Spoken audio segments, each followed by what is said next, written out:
नमस्कार, मैं आपका साथी सुमित अवस्थी। बहुत बहुत स्वागत है आपका। चक्रव्यूह का वक्त हो गया है। आइए देखते हैं कि आज कौन सी कहानियां आपने वोटिंग के द्वारा पसंद की गई। पहली कहानी जो आज थी वो अमेरिका और चीन के बीच बातचीत की। डोनाल्ड ट्रंप पर शी जिनपिंग लाल हुए हैं। बीजिंग में किस मुद्दे पर दिखाई है उन्होंने आंखें, इस खबर में बहुत लोगों की दिलचस्पी है। 20% लोगों ने वोट दिया है। आगे तफसील से इस पर बात करते हैं। यूपी में घर पर बैठे मंत्री जी, कब इनको कामकाज मिलेगा? मंत्री बने 4-5 दिन हो गए हैं पर कामकाज का पता ही नहीं है। इस खबर को देखने के लिए 21% लोगों ने अपना वोट दिया है। आगे तफसील से इस पर बात करेंगे। केरल में करीबी की जगह जमीनी नेता को कैसे मिल गई राज्य की कमान? इस खबर में दिलचस्पी दिखाई है लोगों ने। 28% लोग देखना चाहते हैं कि कांग्रेस में क्या कुछ चल रहा है। और जो खबर सबसे अधिक आपके वोट पाकर नंबर 1 बनी है वो है राहुल गांधी की विदेश यात्रा में क्या हुआ जो इतना हंगामा बरपा है। इस खबर को देखने में 31% दर्शकों ने दिलचस्पी दिखाई है और यही हमारी आपने जो पसंद की है चक्रव्यूह की कवर स्टोरी है।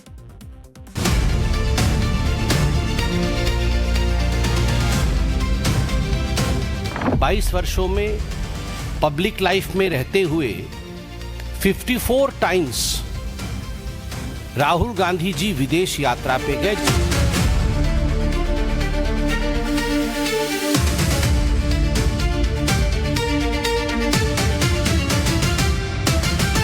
$11 करोड़ रुपए की आमदनी, 60 करोड़ रुपए फॉरेन ट्रिप में खर्चा।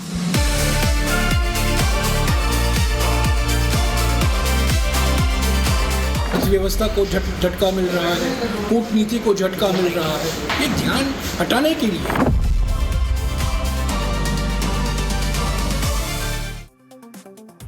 राहुल की विदेश यात्रा पर सवाल खड़े हो रहे हैं। आइए इस खबर का अच्छे से आज विश्लेषण करते हैं। आजकल एक शब्द आपने बहुत सुना होगा जो बहुत ज्यादा चर्चा में है। अंग्रेजी का शब्द है ऑस्टेरिटी, यानी जब सरकार खर्च कम करती है और टैक्स बढ़ाती है तो इसे ऑस्टेरिटी कहते हैं। मितव्ययता यानी आप बचा के रखें, ज्यादा खर्चा ना करें। जब से पीएम मोदी ने खर्च कम करने की सलाह दी है तब से खर्चे को लेकर एक नई सियासी बहस अपने देश में छिड़ गई है। विपक्ष सरकार पर और सरकार विपक्ष पर आरोपों के बम फोड़ रहा है। आज सुबह बीजेपी सांसद और प्रवक्ता संबित पात्रा एक प्रेस कॉन्फ्रेंस करने के लिए अचानक पहुंचे। उनके पास राहुल गांधी की विदेश यात्राओं की पूरी जानकारी थी। राहुल गांधी ने कब किस देश की यात्रा की, कितने दिन वहां रुके, कितना पैसा उस यात्रा में खर्चा किया, कुल मिलाकर राहुल गांधी के विदेश यात्रा पर किए गए खर्चे की पूरी बैलेंस शीट बीजेपी के प्रवक्ता संबित पात्रा अपने साथ लेकर आए थे। और ये डिटेल 1-2 साल की नहीं थी बल्कि पूरे 22 सालों की थी, यानी जब से वो सांसद बने हैं। जहां सही सुना आपने, बीते 22 सालों में राहुल गांधी ने जितनी बार भी विदेश की यात्राएं की और खासकर वो यात्राएं जो निजी भी थी, उसकी एक डिटेल के साथ, जानकारी के साथ, छोटी जानकारी के साथ भी बीजेपी ने आज फायर मोड में राहुल गांधी पर हमला बोला। बताना चाहूंगा कि भारतवर्ष के सबसे बड़े विपक्षी दल के मुख्य नेता LOP, लीडर ऑफ ऑपोजिशन, आदरणीय राहुल गांधी लगभग 22 वर्षों से इलेक्टेड ऑफिस में हैं। 22 वर्षों से 22 वर्षों में वो कितनी बार विदेश गए, तो अभी तक जो डिक्लेयर्ड है और पब्लिक डोमेन में आया है उस सब को काउंट करके 54 फॉरेन ट्रिप्स बनता है। प्रत्येक वर्ष 10 वर्षों तक वो कितना अर्न करते रहे वो हमारे पास डिटेल है, क्योंकि ये पब्लिक डोमेन में है, आप भी निकाल सकते हैं। तो कितना उन्होंने अर्न किया, कुल मिलाकर के 10 वर्षों में, विगत 10 वर्षों में, 10 असेसमेंट ईयर में राहुल गांधी जी की आमदनी थी 11 करोड़ रुपए। 11 करोड़ रुपए की आमदनी, 60 करोड़ रुपए फॉरेन ट्रिप में खर्चा। जो खर्चा बताया वो 22 सालों का 60 करोड़, 2004 से लेकर 2026 का। जो आमदनी बताई 11 करोड़ की, वो 2014 से लेकर 2026 की, 24 के चुनाव तक की आप ऐसे कह लीजिए, वो 11 करोड़, वो 60 करोड़ का खर्चा और वो 11 करोड़ की आमदनी का हिसाब किताब संबित पात्रा जी ने आज दिया। संबित पात्रा ने पूछा 11 करोड़ की कमाई करने वाले राहुल गांधी ने विदेश यात्राओं में 60 करोड़ रुपए कैसे खर्च कर दिए? राहुल की फॉरेन ट्रिप की फंडिंग किसने की? संबित पात्रा ने राहुल गांधी के चुनावी हलफनामे का हवाला देकर दावा किया कि पिछले 10 सालों में उनकी घोषित इनकम 11 करोड़ रुपए ही रही है।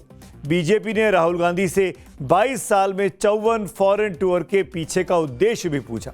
बीजेपी का दावा है कि मई 2026 में राहुल गांधी निजी यात्रा पर मस्कट गए थे, लेकिन इस यात्रा का कोई सार्वजनिक कार्यक्रम, मेजबान या एजेंडा सामने नहीं आया। वैसे तो राहुल गांधी को बीजेपी उनकी विदेश यात्रा पर लगातार घेरती आई है, लेकिन यह पहला मौका है जब राहुल गांधी की कमाई और खर्च के बीच अंतर बताकर कांग्रेस पर सवाल दागे जा रहे हैं। बीजेपी ने राहुल की कमाई और विदेश यात्रा के बीच का अंतर कैसे समझाया है, ये अब आपको दिखाते हैं। इतना नहीं है, मैं आपको डिटेल में दिखाने की कोशिश करता हूं। इस ग्राफिक्स में देखिएगा कि कैसे बीजेपी के एक्स हैंडल से एक पोस्ट शेयर किया गया। ये वो पोस्ट था, क्या दावा किया गया। 2014-15 में राहुल गांधी की जो इनकम थी वो 86 लाख रुपए थी। विदेश यात्रा पर जो खर्च हुआ वो 4.5 करोड़ का हुआ। अगले साल की बात करते हैं, अगले फाइनेंशियल ईयर की 17-18 में आगे बढ़ते हैं। 1 करोड़ 20 लाख की इनके पास इनकम थी, लेकिन विदेश यात्राओं पर खर्च किया राहुल गांधी ने 6 करोड़ रुपए का। और ये मतलब आमदनी कम है और खर्चा ज़्यादा, ये बीजेपी साबित करने की कोशिश कर रही थी। 19-20 में इनकम थी 1 करोड़ 29 लाख रुपए और विदेश यात्राओं पर राहुल गांधी ने खर्च कर दिए 4.6 करोड़ रुपए, यानी 4 करोड़ 60 लाख। 18-19 में इनकम 1 करोड़ 22 लाख थी, लेकिन विदेश यात्राओं में करीब 4 करोड़ रुपए खर्च हुए, 3.9 करोड़। अगले साल पे बढ़ते हैं, 21-22 की बात करते हैं। 1.03 करोड़ की कमाई थी, लेकिन विदेश यात्राओं पे खर्चा किया गया दुगना, लगभग 2.6 करोड़ रुपए। इसी का हिसाब किताब बीजेपी जानना चाह रही है कि कमाई हो नहीं रही है, कमाई कम है और खर्चा आप ज़्यादा कैसे कर पा रहे हैं। अगला आगे बढ़ते हैं, अगला आंकड़ा भी है 2023-24 का, वो भी आपको दिखाएंगे। लेकिन कुल मिलाकर लगातार ये साबित करने की कोशिश करती रही इस पूरे आरोपों के जरिए कि राहुल गांधी कमाते कम है, खर्चे ज़्यादा करते हैं। तो खर्चे अगर ज़्यादा कर रहे हैं तो कौन कर रहा है? बीजेपी के इस पोस्टर का जवाब कांग्रेस पार्टी ने भी पोस्टर से ही दिया है। कांग्रेस के प्रवक्ता हैं आलोक शर्मा, टीचर हैं, प्रोफेसर हैं।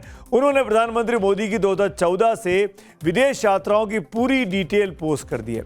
इसमें पीएम की 76 देशों की 96 यात्राओं का जिक्र है, यानी जब से वो प्राइम मिनिस्टर बने तब से उन्होंने 76 देशों में 96 बार यात्राएं की, यानी कई देश ऐसे हैं जहां पे वो 2 या 3 बार भी गए हैं। कांग्रेस ने कहा कि 815 करोड़ रुपए खर्च किए गए, 815 करोड़ रुपए। ये पूरा डिटेल है आलोक शर्मा के ट्वीट का, जहां पे एक एक देश का जिक्र है और उसमें कितना खर्चा हुआ 2014, 2015, 2016, 2017, 2018, 2021, 2022, 2024, 2025, यानी हर साल का खर्चा और देश का नाम और देश के आगे कितना खर्चा हुआ। ये नहीं बताया आलोक शर्मा ने कि उनको ये डिटेल जो खर्चे का है वो कहाँ से मिला। विदेश यात्राओं की डिटेल तो सार्वजनिक है, लेकिन जो खर्चे की रकम है वो उन्होंने कहाँ से जुगाड़ी, इसके बारे में इस ट्वीट में कम से कम जानकारी नहीं दी गई है। बीजेपी और कांग्रेस में जब विदेश यात्राओं को लेकर सियासी जंग छिड़ गई है, कांग्रेस ने इसे बीजेपी की ध्यान भटकाओ पॉलिटिक्स करार दिया है। कांग्रेस का आरोप है कि महंगाई, बेरोजगारी और आर्थिक विफलताओं से जनता का ध्यान हटाने के लिए बीजेपी जानबूझकर ऐसे आरोप लगा रही है।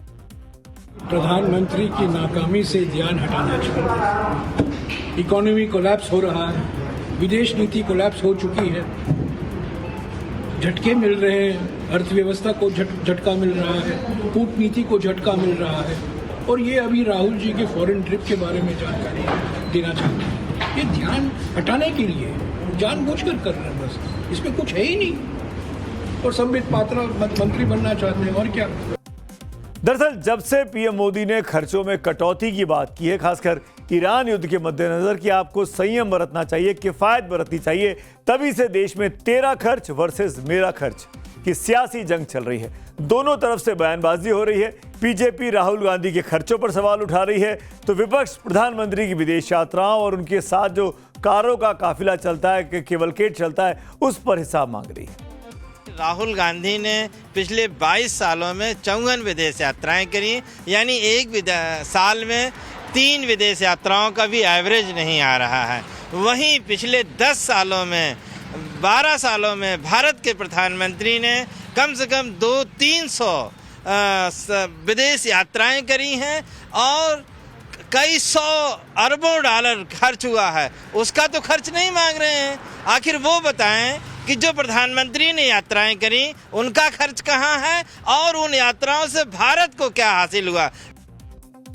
दरअसल प्रधानमंत्री अब 5 देशों की विदेश यात्रा पर जाने वाले हैं। 6 दिन की यात्रा है।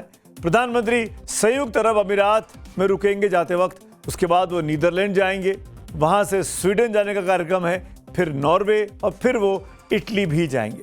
यूरोपीय देशों की यात्रा के दौरान पीएम मोदी का मेन फोकस व्यापार बढ़ाने और निवेश को आकर्षित करने पर है, लेकिन दुनिया भर की नजरें पीएम मोदी की यूएई विजिट पर जरूर लगी हैं, जहां पर उनकी ऊर्जा सुरक्षा को लेकर, एनर्जी सिक्योरिटी को लेकर महत्वपूर्ण बातचीत होने वाली है। पीएम मोदी की यात्राएं ऐसे वक्त में हो रही हैं जब भारत समेत दुनिया भर के कई देश ऊर्जा संकट से जूझ रहे हैं ईरान युद्ध के कारण। भारत अपनी जरूरत का करीब 10% कच्चा तेल यूएई से खरीदता है। रसोई गैस तो 40% यूएई से ही भारत में आती है। ऐसे में 140 करोड़ देशवासियों की उम्मीदें पीएम मोदी की इस यात्रा पर लगी हैं और इसे राहुल गांधी की विदेश यात्रा से जोड़कर कतई नहीं देखा जाना चाहिए। पीएम की ये तमाम यात्राएं देश हित में और देश में निवेश लाने के पर्पज से की जा रही हैं। सियासी आरोप अपनी जगह है, राजनीति में आरोप प्रत्यारोप लगते रहते हैं, लेकिन ये वक्त एक साथ मिलकर लड़ने का है। अगर राहुल गांधी कुछ गलत करते हैं, कम आय दिखाकर ज्यादा खर्चा करते हैं, तो उन पर एक्शन होना चाहिए। और मैं तो यहां तक कहता हूं कि अब तक एक्शन हुआ क्यों नहीं? एक्शन तो हो जाना चाहिए था। सरकार तो बीजेपी की है। अगर बीजेपी के आरोप सही हैं तो राहुल गांधी के खिलाफ इनकम टैक्स ने कितनी जांचें बिठा ली, क्यों नोटिस नहीं दिए? राहुल गांधी के फॉरेन टूर की विदेशी फंडिंग अगर हुई है तो ये काम तो सरकारी एजेंसियों को पता करना है, पकड़ लेना चाहिए था, ढूंढ लेना चाहिए था। उनके खिलाफ पीएमएलए एक्ट के मुकदमा कर देना चाहिए था, जिसकी जांच ईडी करती है। लेकिन अब तक ये हुआ क्यों नहीं? राजनीतिक आरोप प्रत्यारोप से आप क्या हासिल करना चाहते हैं? बीजेपी को भी इसका जवाब देना चाहिए। सरकारी खर्चे पर सियासी उबाल के बीच आज भी कुछ खास तस्वीरें आई हैं। महाराष्ट्र के मुख्यमंत्री देवेंद्र फडणवीस बुलेट बाइक चलाकर उस पर विधानसभा पहुंचे हैं। उनके पीछे महाराष्ट्र के संस्कृति मंत्री आशीष शेलार, जो कि बीजेपी के एक और बड़े नेता थे, उनके साथ बैठे हुए थे। ऐसे एक और तस्वीर अर्जुन राम मेघवाल ने आई है की तरफ से बीकानेर की सड़कों पर वो ई रिक्शा की सवारी कर रहे थे। उन्होंने भी ऊर्जा बचाने के संकेत दिए। रक्षा मंत्री राजनाथ सिंह छोटे काफिले के साथ जोधपुर के लिए रवाना हुए। उनके काफिले में सिर्फ 4 गाड़ियां दिखाई दी। बड़े बड़े काफिलों और लग्जरी गाड़ियों को छोड़कर बुलेट, ई रिक्शा और छोटे काफिले का इस्तेमाल करके ये दिखाने की कोशिश की जा रही है कि सरकार जनता की समस्याओं के प्रति कितनी संवेदनशील है। और ये एग्जाम्पल सेट किया जा रहा है, नज़ीर सेट की जा रही है आम जनता के लिए भी, कि वो भी ऊर्जा को बचाएं, एनर्जी को, फ्यूल को बचाएं। इस बीच राहुल और प्रियंका गांधी भी एक कार में जाते हुए दिखाई दिए। राहुल गांधी खुद गाड़ी ड्राइव कर रहे थे, आगे पीछे कोई सिक्योरिटी की गाड़ी भी नहीं थी। कांग्रेस नेता इस वीडियो को सोशल मीडिया पर जमकर शेयर कर रहे हैं। कोई इसे राहुल गांधी की सादगी बता रहा है तो कोई सियासी ड्रामा करार दे रहा है। लेकिन इस बीच कई जगह कथनी और करनी में फर्क भी देखा गया है। एक तरफ पीएम मोदी और अमित शाह जैसे बड़े बड़े बीजेपी के नेता सादगी का संदेश दे रहे हैं, तो वहीं कई नेता अब भी कारों के काफिले के साथ घूम रहे हैं। एक तस्वीर आई है एएनआई की तरफ से जारी की गई। मोहन भागवत साहब की सरसंघ चालक है, गाड़ियों का काफिला देखिए उनके साथ। सोशल मीडिया पर ये खूब वायरल है तस्वीर।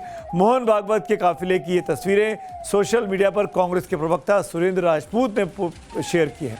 दावा किया है कि भागवत साहब के साथ 20 गाड़ियों का काफिला चल रहा था। ऊर्जा संकट के इस दौर में हर कोई अपने अपने तरीके से सियासी नैरेटिव सेट करने में लगा है। लेकिन अगर नेताओं की ये सादगी वाकई में हकीकत बन जाए, जो कि शुरू में तस्वीरें दिखाई, कोई एक कार से चल रहा है, कोई 2 कार से चल रहा है, तो ही लोकतंत्र की असल जीत होगी। वरना ये बड़े बड़े खर्चे, ये बड़ा बड़ा जो पैराफेरिया लेके चला जाता है, इससे तो केवल पेट्रोल और डीजल का वेस्टेज ज़्यादा हो रहा है। आगे बढ़ते हैं आज की अगली कहानी की ओर। अब बात करेंगे वीडी सतीशन के सीएम बनने की द केरल कांग्रेस स्टोरी की। आखिरकार चुनाव नतीजे के 10 दिन के बाद केरलम को नया मुख्यमंत्री मिल गया है। कांग्रेस नेता वीडी सतीशन केरलम के नए मुख्यमंत्री होंगे। केरलम की राजनीति में ये बात हमेशा कही जाती है, यहाँ मुख्यमंत्री सिर्फ विधायक नहीं चुनते, यहाँ पर समीकरण चुनते हैं। और इस बार कांग्रेस हाईकमान को भी आखिरकार वही करना पड़ा जो केरलम की जमीन चाहती थी। राहुल गांधी की पसंद कौन थे? दिल्ली दरबार किसके साथ था और आखिर क्यों आखिर वक्त में पूरा गेम पलट गया। आज कांग्रेस नेता दीपा दास मुंशी ने प्रेस कॉन्फ्रेंस में कहा कि पार्टी ने तिरुवनंतपुरम में 7 मई को मीटिंग की थी। कांग्रेस अध्यक्ष मल्लिकार्जुन खड़गे और राहुल गांधी से चर्चा के बाद तय किया गया कि केरलम के मुख्यमंत्री वी.डी. सतीशन होंगे, जो अब तक विपक्ष के नेता रहे। It has been decided that Shri V.D. Satishan be appointed as the leader of the CLP. Can build a team. That team will create many things. It will change Kerala. It will be a new era. A new Kerala. That is our target. We know that we are going through the tough times. Fiscal situation of Kerala is vulnerable. Even then, we are hopeful that we can change. CM पद के लिए चुने जाने के बाद VD. Satheesan ने इसे देवीय कृपा करार दिया। साथ ही ये भी बोले कि मैं वेणुगोपाल, रमेश चन्नीथला समेत सभी नेताओं को अपने विश्वास में लूंगा, अपने साथ लूंगा। वैसे भी केरला में सतीशन का मजबूत जनाधार बताया जाता है। विपक्ष के नेता रहे वो अभी तक। उनकी अगुवाई में लोकसभा के साथ साथ विधानसभा के चुनाव भी कांग्रेस पार्टी और गठबंधन यूडीएफ में जीते हैं। लेकिन जब मुख्यमंत्री बनाने की बात आई थी तो राहुल के करीबी के.सी. वेणुगोपाल का नाम सबसे आगे बताया गया। रेस में वेणुगोपाल सबसे आगे बताए गए। वजह, वो राहुल गांधी के बहुत करीबी माने जाते हैं। उनके साथ उनके आप कह सकते हैं राजनीतिक गुरु की तरह आजकल दिखाई देते हैं बीते 5-6 सालों से। लेकिन इस बार कांग्रेस ने केरलम में करीबी से अधिक जमीनी नेता को चुना है। यहां तक कि 11 मई को दिल्ली में राहुल गांधी ने वेणुगोपाल से अकेले में मुलाकात भी की थी। उस मुलाकात ने भी यही मैसेज दिया कि शायद फैसला हो चुका है। ऐसे में सवाल ये कि जब के.सी. वेणुगोपाल राहुल गांधी की पसंद थे, फिर वी.डी. सतीशन ने सीएम की रेस कैसे जीत ली? आप भी ये सोच रहे होंगे। इसकी इनसाइड स्टोरी आपको बताएंगे, लेकिन उससे पहले सतीशन को सीएम चुने जाने के बाद के.सी. वेणुगोपाल, जो कि पीछे छूट गए इस रेस में, वो क्या कह रहे हैं, सुन लीजिए। High-Command decided V.D. Satishan as a chief ministerial candidate for chief minister for Kerala government. Wholeheartedly, I am welcoming that decision. I am congratulating V.D. Satishan for this position. I think that people of Kerala has given a big verdict for the UDF. The government under the leadership of V.D. Satishan can fulfill the aspirations and promises of the people of Kerala. अब सवाल ये कि क्या सतीशन साहब के CM बनने की the Kerala story में सबसे बड़ा रोल IUML यानी इंडियन यूनियन मुस्लिम लीग का रहा? आखिर ऐसा क्या हुआ कि राहुल गांधी की पसंद किनारे लग गई और IUML की पसंद सत्ता के सिंहासन तक पहुंच गई? कहानी शुरू होती है उस दौर से जब दिल्ली से लेकर तिरुवनंतपुरम तक ये लगभग तय माना जा रहा था कि के.सी. वेणुगोपाल ही केरल के नए मुख्यमंत्री होंगे। सब कुछ उनके पक्ष में दिखाई दे रहा था। आलाकमान भी था, स्थानीय विधायकों का समर्थन भी था। लेकिन राजनीति में आखिरी फैसला सिर्फ पसंद से नहीं, नंबर से होता है। और यही वो जगह थी जहां कांग्रेस को एहसास हुआ कि केरलम में उसकी सरकार अपने दम पर नहीं, सहारे पर खड़ी है। और यहीं से एंट्री होती है इंडियन यूनियन मुस्लिम लीग की, यानी IUML ने साफ संकेत दिए कि उन्हें वेणुगोपाल मंजूर नहीं है। पार्टी खुलकर वी.डी. सतीशन के पक्ष में खड़ी हो गई। और गौर करने वाली बात यह कि यह विरोध सिर्फ बंद कमरों तक सीमित नहीं रहा। प्रियंका गांधी के संसदीय क्षेत्र वायनाड तक इसकी गूंज सुनाई देने लगी थी। वायनाड में पोस्टर और राजनीतिक संदेशों के जरिए यह तक कहा जाने लगा था कि जो हाल अमेठी में हुआ वही वायनाड में भी हो सकता है। दरअसल कांग्रेस समर्थक ने सतीशन के सीएम बनाने के समर्थन में वायनाड में पोस्टर लगाए थे। इसमें लिखा था, राहुल और प्रियंका वायनाड को भूल जाओ, यहां फिर नहीं जीतोगे, वायनाड अगला अमेठी होगा। समर्थकों ने हाईकमान को चेताया कि के.सी. वेणुगोपाल को मुख्यमंत्री बनाया तो ठीक नहीं रहेगा। माना जा रहा है कि मुस्लिम लीग के दबाव की वजह से कांग्रेस आलाकमान को अपना स्टैंड बदलना पड़ा और के.सी. वेणुगोपाल की जगह सतीशन को केरलम का मुख्यमंत्री चुना गया। वायनाड सीट पर बहुत इंपॉर्टेंट है मुसलमान का वोट बैंक, और वायनाड सीट राहुल गांधी भी सांसद रह चुके हैं और प्रियंका गांधी वहां की सांसद। ऐसे में मुस्लिमों को नाराज करना मतलब IUML को नाराज करना मतलब अपनी सरकार को संकट में डालना। केरल में इंडियन यूनियन मुस्लिम लीग इस बार कांग्रेस की सिर्फ सहयोगी दल नहीं है, वो सत्ता की चाबी लेकर बैठी हुई है। केरल में विधानसभा की 140 सीटें आप सब जानते हैं। बहुमत के लिए 71 सीटें चाहिए। कांग्रेस पार्टी अपने दम पर 63 सीटें ही जीत पाई है। केरल विधानसभा में बहुमत का आंकड़ा 71 है और कांग्रेस 63 सीटों पर सिमट गई, यानी कि बहुमत के आंकड़ों से वो 8 विधायकों का और उसको समर्थन चाहिए होता। सरकार बनाने के लिए उसे सहयोगियों की जरूरत थी। अपने दम पर सहयोगियों में सबसे ताकतवर आईयूएमएल बनकर उभरी है, यूडीएफ की सेकंड बड़ी पार्टी। ऐसे में कांग्रेस आईयूएमएल को नाराज नहीं करना चाहती थी। आईयूएमएल ने केरलम की 27 सीटों पर चुनाव लड़कर 22 सीटें जीती हैं।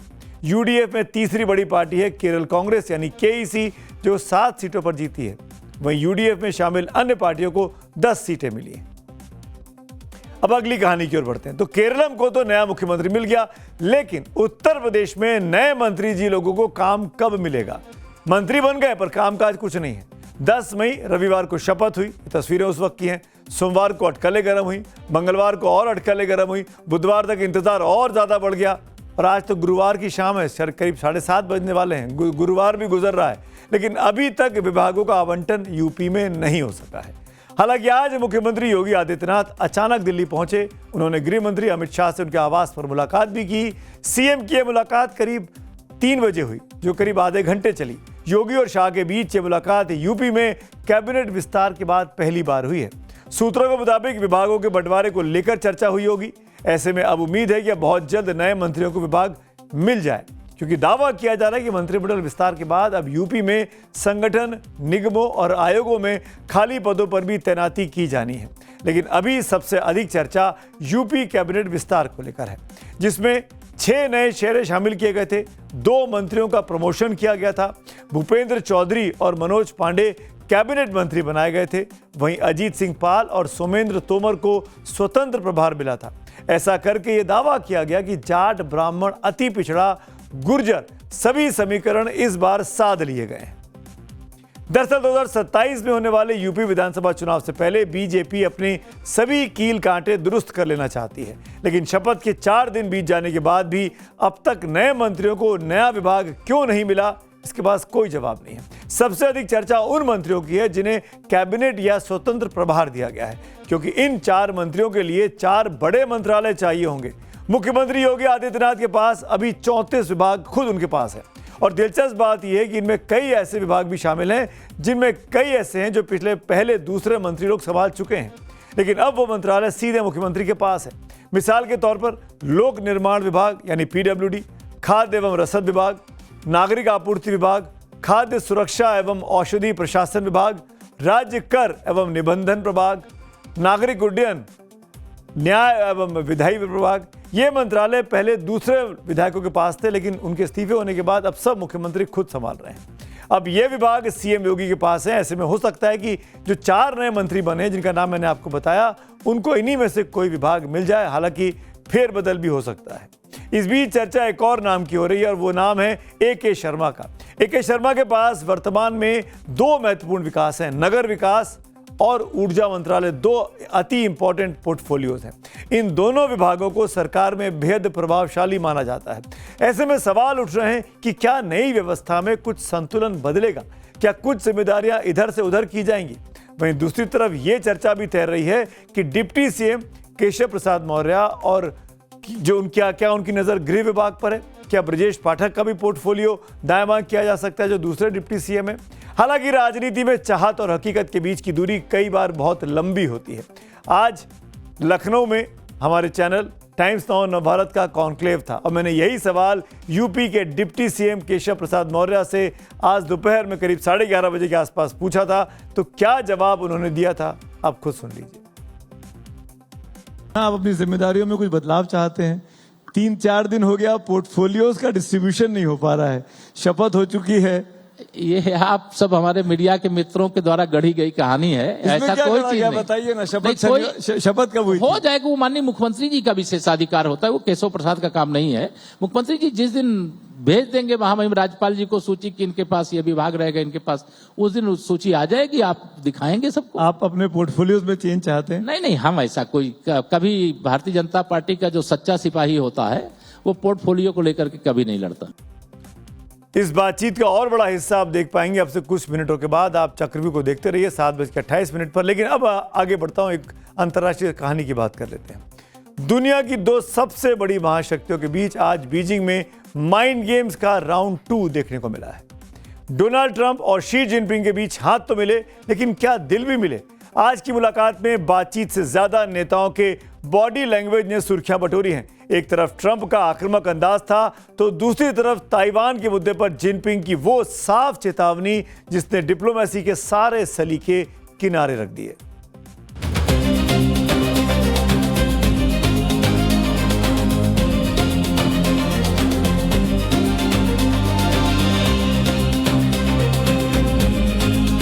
Thank you. Cheers.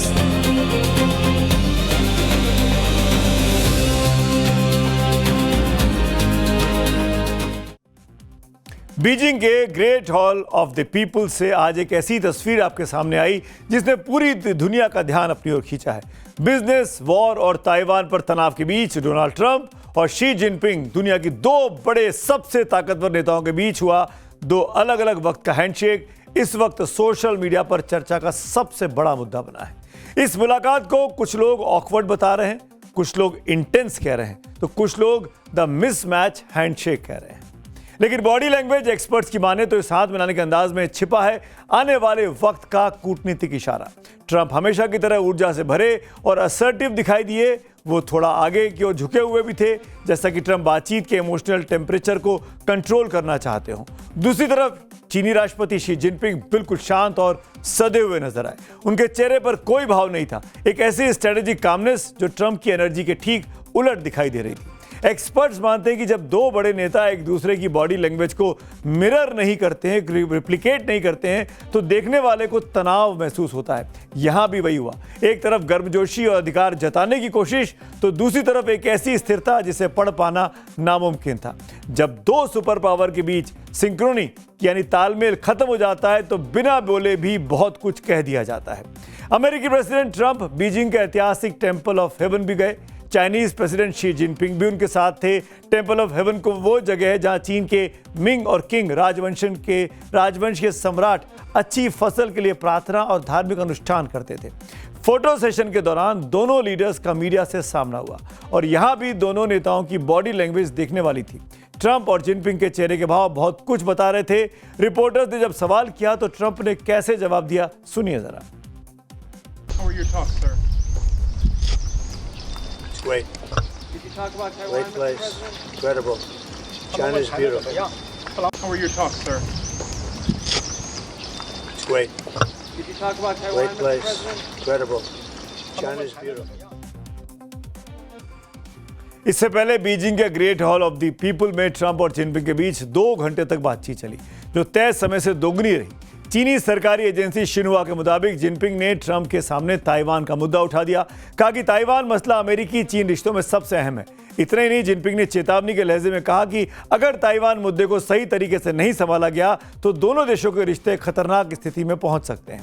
ताइवान लंबे समय से अमेरिका और चीन के बीच सबसे संवेदनशील मुद्दों में शामिल रहा है। चीन ताइवान को अपना हिस्सा मानता है, जबकि ताइवान अपने आप को आज़ाद मानता है और चीन से लोहा लेने के लिए अमेरिका से मदद लेने से हिचकिचाता नहीं है।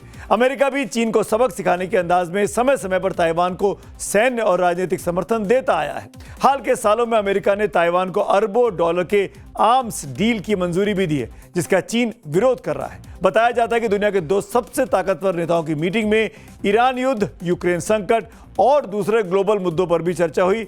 आपसी ट्रेड वॉर का मसला भी उठा। जिनपिंग ने कहा कि ट्रेड वॉर में कोई विनर नहीं होता। जिनपिंग ने दोनों देशों से मौजूदा पॉजिटिव माहौल बनाए रखने के लिए साथ काम करने की अपील भी की।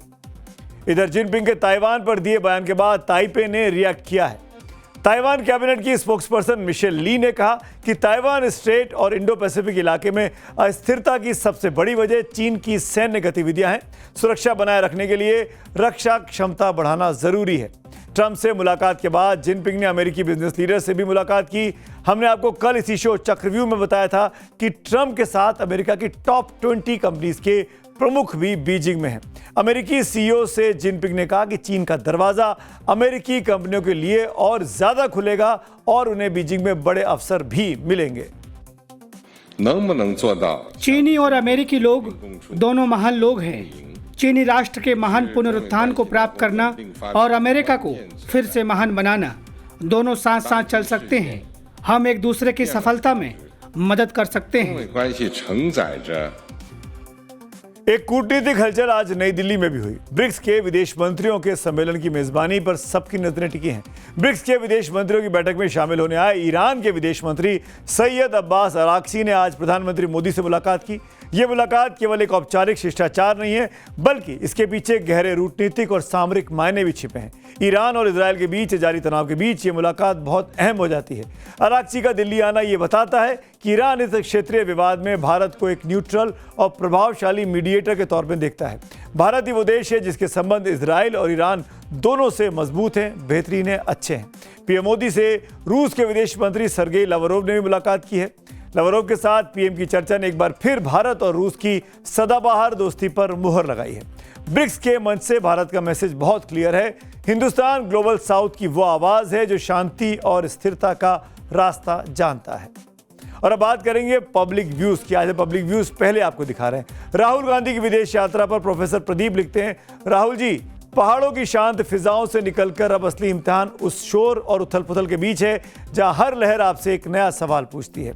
एक और पब्लिक व्यूअर ट्रंप और जिनपिंग की मुलाकात पर, शांतनु गोस्वामी, बदलते वर्ल्ड ऑर्डर में चीन असल सुपर पावर बनकर उभरा है। अब अमेरिकी और राष्ट्रपति ट्रंप को भी इसका एहसास हो गया होगा। और अब बात करेंगे आज की एक और महत्वपूर्ण कहानी की, जिसका टीजर मैंने आपको पहले बताया था। लखनऊ में आज टाइम्स नाउ नवभारत के नव निर्माण मंच पर विकास की रफ्तार और सियासत की गर्माहट दोनों एक साथ देखने को मिली। मुद्दा भले ही गंगा एक्सप्रेसवे का था, लेकिन जब मंच पर थे यूपी के डिप्टी सीएम केशव प्रसाद मौर्य मौजूद थे, तो सवाल सिर्फ विकास तक सीमित नहीं था, उसमें विरासत भी थी और सियासत भी थी। मैंने उनसे यूपी के सियासी मिजाज से लेकर पश्चिम बंगाल की हलचल और यहाँ तक कि ईरान इजरायल युद्ध के वैश्विक असर तक हर जरूरी सवाल पूछे।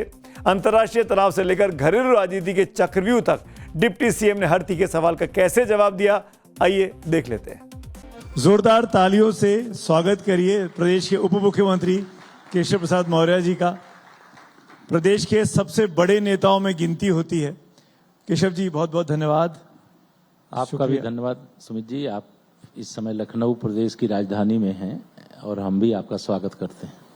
हम तो आपके प्रदेश में रहते हैं, नोएडा वासी हम लोग लेकिन बहुत बहुत धन्यवाद आपके इस। हम नोएडा से लखनऊ दूर नहीं, इसलिए गंगा एक्सप्रेस वे है। और गंगा एक्सप्रेस वे है तो सफर बड़ा आसान हो गया है, रास्ता बहुत आसानी से कट जा रहा है। निश्चित तौर से जो एक्सप्रेस वे बना है उसके कारण से कई हमारे साथी, अभी मैं तो पूरी गंगा एक्सप्रेस वे को नहीं नापा हूँ, लेकिन कई साथी जो इस एक्सप्रेस वे से अभी आकर के जा कर के देख रहे हैं, उनका कई घंटे समय बच रहा है। और यह एक्सप्रेस वे, अगर मैं कहूँ कि हमारे प्रदेश के विकास की दृष्टि से जो रीढ़ की हड्डी होती है जिसे कहते हैं, तो ये वही है। तो तीसरी बार जब सरकार बनेगी तो किसकी सरकार बनेगी? योगी जी की सरकार बनेगी? देखिए, योगी जी हमारे मुख्यमंत्री हैं, हम उनके अगुवाई में 9 वर्षों से सरकार चला रहे हैं और 9 वर्षों से सरकार चला रहे हैं, तो इसका मतलब है कि योगी जी के नेतृत्व में हम चुनाव लड़ने जा रहे हैं। और चुनाव लड़ने के बाद विधायक दल तय कर देता है। योगी जी के नेतृत्व में अगर हम लोगों को आगे काम करना होगा तो आगे भी काम करेंगे, अगर विधायक दल या राष्ट्रीय नेतृत्व तो कुछ और निर्णय करेगा तो कुछ और करेंगे। आदरणीय योगी जी हमारे एक राष्ट्रीय स्तर के पहचान प्राप्त किए हुए इस समय नेता हैं। जिस भी प्रदेश में जाते हैं वहाँ उनकी अच्छी फॉलोइंग रहती है। जहां मैं तो कई जगह साथ मंच पे होता, अभी हम बंगाल में भी थे, आसाम में भी थे, तो जहां जाते हैं, इसके पहले भी जहां राज्य में हमारी सरकारें बनती हैं साथ जाते हैं, तो आदरणीय योगी आदित्यनाथ जी के प्रति देश में भी एक आकर्षण है। तो विधायक दल किसी और को चुन सकता है क्या? ये तो काल्पनिक सवाल हो गया। आपने कहा नहीं, विधायक दल किसी और को, ये तो मैंने कहा ये उस समय की परिस्थिति पर। आज हमारे मुख्यमंत्री, हम तो मानते हैं भावी भी हमारे मुख्यमंत्री हैं, हम उससे पीछे नहीं हट रहे हैं, लेकिन ये तो उस समय की बात है। आज एडवांस में आप क्यों बुकिंग करा रहे हैं? केशव जी नहीं है उस रेस में। केशव जी उस रेस में नहीं है। देखिए, रेस में होना और ना होना ये व्यक्ति के आधार पर नहीं तय होता है। हम भारतीय जनता पार्टी के कार्यकर्ता थे, कार्यकर्ता हैं, कार्यकर्ता रहेंगे। चुनाव कहां से लड़ेंगे?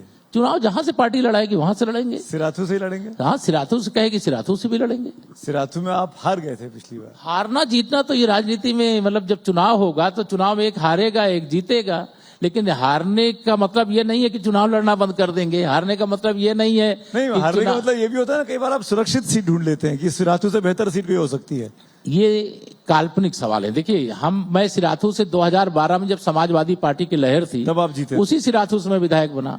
जो कांग्रेस का गढ़ कहा जाता था फूलपुर लोकसभा, जहां पंडित जवाहरलाल नेहरू जी चुनाव लड़ते थे और देश के प्रधानमंत्री बनकर के राजनीति करते थे, उस फूलपुर लोकसभा में जितना वोट नेहरू जी को नहीं मिला, मैं 53% वोट पा करके देश की संसद में चुन करके गया हूं। 14 में याद है मुझे, मैंने आपका इंटरव्यू किया था। हाँ। तो ये तो चुनावी राजनीति में जब मैं जीता तो मेरे सामने कोई हारा है। अब आई परिस्थिति है, उसके कारण से हम लोग पूरा ध्यान हमारे ध्यान में ये रहता था कि भारतीय जनता पार्टी की सरकार बननी चाहिए। मैं तो केवल सिराथू में 1.5 दिन प्रचार करने के लिए गया, बाकी पूरे समय उत्तर प्रदेश के हर सीट के लिए जहां जहां जाने की बात होती थी वहां मैं प्रचार के लिए जाता था। हम लोगों का लक्ष्य उस समय एक होता है, सरकार बननी चाहिए भारतीय जनता पार्टी की। केशव प्रसाद जीत जाए और भाजपा की सरकार न बन पाए तो ये जीत नहीं होती है। मैं इसीलिए ये सवाल आपसे पूछा क्योंकि ये आपसे जुड़ा हुआ सवाल है सीधे तौर पे केशव जी, कि आप सपा की लहर में आप जीत जाते हैं और भाजपा की लहर में आप हार जाते हैं, और हारते ही नहीं है और फिर आपको एमएलसी के थ्रू आना पड़ता है। आप उपचुनाव भी नहीं लड़ते हैं, आप एमएलसी के जरिए आप विधानसभा पहुंचते हैं। इसीलिए मैंने पूछा कि कोई सुरक्षित जानकारी में रहे, इसलिए मैं आपके माध्यम से सबको अवगत कराना चाहता हूं। जब मैं सिराथू से विधानसभा 2012 में जीता था तब 59,000 यानी 59,000 वोट पाया था जी। जब चुनाव में हारा तब 1 लाख वोट पाया हूं, मतलब 40,000 वोट ज्यादा मिले थे। लेकिन ठीक है, उस समय सारा विपक्ष एकजुट नहीं था। उस समय भाजपा भी लड़ रही थी, सपा भी लड़ रही थी, बसपा भी लड़ रही थी। लेकिन इस बार सारे दलों के जो प्रत्याशी थे भाजपा के खिलाफ सब एकजुट होकर के लड़ रहे थे। इसके कारण 3-4 हजार वोटों का कोई अंतर नहीं होता है। मेरी भी गलतफहमी थी कि शायद बहुत सिराथू क्षेत्र है, मेरा जन्म स्थान है, तो वहां इस प्रकार की परिस्थिति नहीं आएगी। लेकिन मुझे एक सप्ताह अगर मैं प्रचार करता तो शायद मैं 50,000 वोटों से जीतता। तो सिराथू भी रहेंगे, मतलब मुझे तो ऐसा लग रहा है। भाजपा में ये कोई नहीं तय कर सकता, ये तय करने का काम हमारे यहाँ संसदीय बोर्ड का होता है। वो तय करेगा कि किसको कहां से लड़ना। फल तो मीठा मिला मनोज कुमार अग्रवाल जी को, जो चीफ इलेक्शन ऑब्जर्वर रहे और वो सीधे चीफ सेक्रेटरी बन गए। सुब्रत गुप्ता साहब रहे जो सीधे एडवाइजर बन गए शुभेंदु अधिकारी जी के। तो जो लोग चुनाव आयोग में काम कर रहे थे 2-2.5 महीने में, उनको तुरंत पदोन्नति देके सरकार ये अधिकार को चुनौती कैसे? ये हमारा संवैधानिक, अगर हमारी सरकार है और हम सरकार में आए हैं तो हम किसी को कुछ भी बना सकते हैं। इस अधिकार को अगर कोई चुनौती देना चाहता है तो चुनौती दे, जहां देना है। तो विपक्ष इल्जाम लगा रहा है कि ये लोग आपके इशारे पर एसआईआर मिथ्या है। ये इल्जाम में सच्चाई नहीं। अगर कोई मेरिट पे काम कर रहा है, वो कोई भी अफसर हो, आईएएस हो, आईपीएस हो, आईआरएस हो, कोई भी हो, अगर अच्छा काम कर रहा है तो उसे अच्छे काम का सम्मान मिलना चाहिए। अगर वो गलत काम कर रहा है तो निश्चित तौर से उसे दंड मिलना चाहिए। अच्छा काम मतलब आपका काम? नो, निष्पक्ष काम। अच्छा माने निष्पक्ष। ये जब अफसर निष्पक्ष रह करके काम करता है तो उसके बारे में मैं जानता हूं देश के माननीय प्रधानमंत्री जी को, अगर थोड़ा भी कोई गलत है तो वहां संरक्षण भाजपा में कोई हमारा राष्ट्रीय नेता नहीं दे सकता। प्रदेश में भी जो गलत है उसको संरक्षण नहीं दिया जा सकता। लेकिन जो सही है उसको प्रोत्साहित करने की जगह हतोत्साहित करना, ये मतलब किसी भी सरकार का मतलब कर्तव्य नहीं होता है। इसलिए सरकार के नाते जो जिम्मेदारी है उसको निभाया जा रहा है। मैं एक और 2-3 मुद्दों पे आना चाहता हूं क्योंकि चुनाव का मौसम शुरू हो गया है। वो ये कि नीट के पेपर लीक का मामला, और सीधे सीधे जिन जगहों के नाम आ रहे हैं सब जगह भाजपा की सरकार है। नासिक मतलब महाराष्ट्र, सीकर जयपुर मतलब राजस्थान, गुरुग्राम मतलब हरियाणा, यहाँ पे सब आपकी सरकार है। और ये इल्जाम लग रहा है कि बीजेपी की सरकार में संरक्षण मिल रहा है पेपर लीक करने वालों को। देखिए, ये बात आप भी सवाल पूछते हुए भी जानते होंगे कि बीजेपी की सरकार संरक्षण दे नहीं सकती है। जिन लोगों ने भी, यह एक बहुत चिंताजनक बात है कि जिस एग्जाम को मतलब बहुत ही पारदर्शी तरीके से कराने के लिए पूरी कोशिश की गई, उसमें भी इस प्रकार का जो लीकेज हुआ है वह दुखद और दुर्भाग्यपूर्ण है। और उसकी सीबीआई जांच का आदेश देने का काम सरकार ने कर दिया है। सीबीआई जांच करने के बाद जो भी उसके दोषी हैं उनको पकड़ करके उनके खिलाफ कार्रवाई की जाएगी। यह भी सरकार की ओर से बयान मैंने पढ़ा है कि इसकी परीक्षा दोबारा कराई जाएगी और कोई परीक्षा शुल्क बच्चों से नहीं लिया जाएगा। लेकिन ये इतने बड़े देश में, इतने बड़े नंबर में, इतने बड़े सिस्टम में अगर कहीं भी लीकेज हुआ है तो ये चिंता की बात है और उसका भी निवारण कोई ना कोई रास्ता निकालने का काम होगा। मैं क्योंकि यूथ से जुड़ा हुआ मामला है, सब फर्स्ट टाइम वोटर्स होते हैं, आपके first time second time Gen Z का मामला है। 80-90 के करीब पेपर लीक हुए हैं बीते 10-12 सालों में, जब से बीजेपी की सरकारें रही हैं, और वो भी केंद्रीय एजेंसियों के द्वारा कराया। पहले तो कोई लीक होते भी रहे होंगे, हम उत्तर प्रदेश को जानते हैं, सूची भेजी जाती थी भर्तियों को लेकर के, लेकिन हमारी सरकार में अगर कहीं गड़बड़ हुआ है, उसका पता चला है, तो उस पर जो समुचित कार्रवाई होनी चाहिए, जांच होनी चाहिए, जो दोषी उनको दंड देना चाहिए, वो सब कुछ किया गया है। इस मामले में भी किया जाएगा। और युवा इस बात को समझता है, वो बुद्धिजीवी वर्ग माना जाता है, और वो यह बुद्धिजीवी वर्ग युवा जो हमारा है, जो CPMT परीक्षा में वह बैठ रहा है, उस को लेकर के नीट की परीक्षा में जब वो हिस्सा लेगा तो उसको ये मालूम है वो कितना प्रतिभाशाली है, कितनी बड़ी परीक्षा है, कितनी महत्वपूर्ण परीक्षा है। आने वाले समय में वो किसी न किसी क्षेत्र में चिकित्सक बन करके लोगों को स्वास्थ्य सेवा देने का काम करने वाला है। तो हमारी सरकार की मंशा कभी भी ऐसी नहीं थी। अब आगे बढ़ता हूं, कुछ मुद्दों पे मैं आपकी राय जरूर लेना चाहूंगा। माघ मेले के दौरान जो कुछ हुआ, आप खुलकर अभी मुक्तेश्वरानंद जी के समर्थन में आए और कहा कि जो कुछ उनके साथ हुआ, जो कुछ उन बालकों के साथ हुआ, वो गलत हुआ, वो नहीं होना चाहिए था। इस चीज को लेकर भाजपा की छवि पर एक इंप्रेशन पड़ा लोगों का कि गलत हुआ है। लोग बाग, ज्यादातर लोग कहने लगे, एक बड़ा तबका ब्राह्मण समाज का नाराज भी हुआ। आपको लगता है कि वो नहीं होना चाहिए था, उस वक्त जो हुआ गलत हुआ? देखिए, ये सब स्थानीय जो मेला प्रशासन होता है उसके द्वारा सब किया जाता है। चूंकि मैं राष्ट्रीय स्वयंसेवक संघ का स्वयंसेवक हूँ, लगभग 14 वर्ष घर छोड़ करके विश्व हिंदू परिषद के संगठन मंत्री के रूप में मैंने काम किया है। मैं संतों के बहुत निकट रहा हूँ, उनकी सेवा किया हूँ।